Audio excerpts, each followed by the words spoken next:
What's good? We'll do another review here. And so I went out on the board again for the second time. And my thoughts pretty much haven't changed. The board itself, if you could see, the nose is pretty narrow. So when you touch down with these boards, it's gonna want to nosedive and bury the nose, which is not fun when you're trying to get up on foil, which is it's harder to get up on this board than,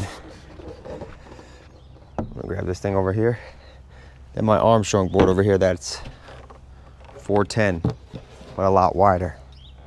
If you look at the nose here, when you touch down with this nose, if you can see it right here, it's a lot wider, and this board is almost like, it's got a hull of like almost a boat. So when I touch down, when I'm trying to get up or whatever, when I'm on a wave, this board bounces right back up. It doesn't want to nosedive. It's also a lot wider, which I like. I can get my feet in a wider stance. Also, when I mount this thing, there's way less board in front of me. And one thing I think is off about this Appletree board is the balance itself of the board. So when I'm riding the Appletree board, the weight of the balance of the weight of the board, or the mass, all of that stuff just doesn't seem like it's balanced as well as the Armstrong board. Even when I try to put this board, the tracks as far forward as I can with the foil drive, you can't get it as far as you want because it's going to hit the end of the trench. So you do have a lot more board in front of you, and it just for me, it just didn't feel right. It just felt so, the board just felt so long and too narrow for my liking.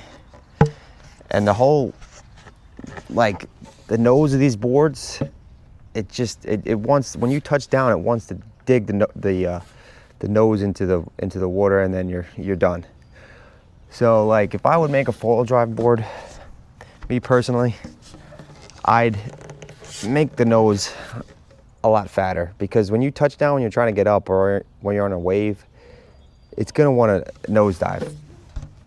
So, I mean, yeah, if you're an expert and you never touch down or whatever, but me, I touch down sometimes. And when you're bouncing on choppy waves and trying to get up on the foil drive, and you just touch the nose down on this thing, most likely you might dig the nose down, and then you're done. Then you got to reset up, wait, I don't know, 10 seconds for the foil drive to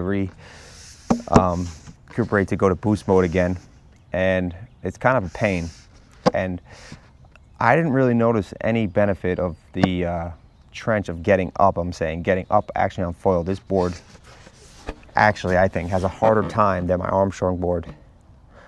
So yeah, I mean, touchdowns itself, yeah, it's way better when you touch down with this foil. You're not gonna get the drag, but still, the nose of this board is so narrow. When you do touch down, you have a high chance of nosediving. So that's not fun.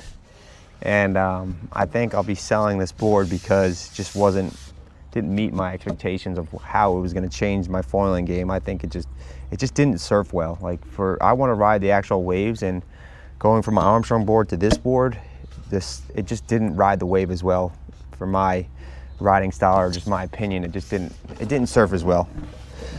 And yeah, so I just don't think I'll be keeping this board. I thought it would be a game changer for me. It definitely wasn't a game changer. I mean, I had to paddle up this board.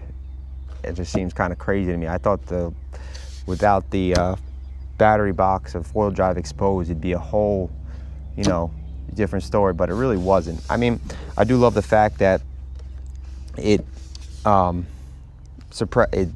trench puts the foil drive, the actual mass, at the level of the board, and not, 3 inches or 2.5, 3 inches above the board. So yeah, you're shorting the mast, which is nice. So you actually have the real length of the mast when you're, you know, hooking up your foil setup.